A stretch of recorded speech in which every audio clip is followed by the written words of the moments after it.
I'm Speaker of the House. I'm not the leader of the Senate. I'm not the president. So your question is, it will not default?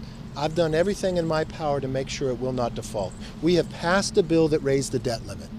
Now, I haven't seen that in the Senate, so I don't know.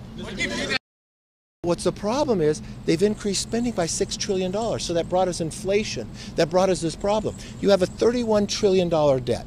Now, what does that mean? That's bigger than our whole economy by 20%. We've only been in this situation by a percentage one other time during World War II.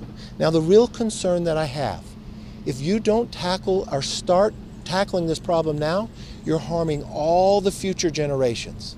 I think every American would care for their children and their grandchildren. So is it too much to ask that we simply spend what we spent 5 months ago?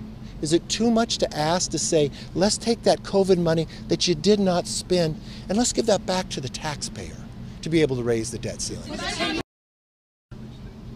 I don't think a short-term extension does anything. We've got a timetable here. I know the president wasted 97 days. Unfortunate that so many of you are here today because the president has denied us to talk for the last 97 days. I'm hoping that the next 2 weeks are different.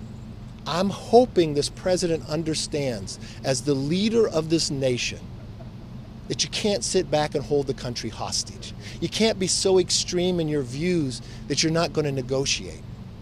And to the American public, we've been very reasonable. I think spending the amount of money we spent 5 months ago, regardless of whether the president thinks it's cutting or not, is sensible. Every household would do that. Anytime a household has a problem, they would get together as a family and they would decide their priorities. That's all we want to do. And we want to raise the debt limit and we want to make our economy stronger. Thank you all. Have a good day.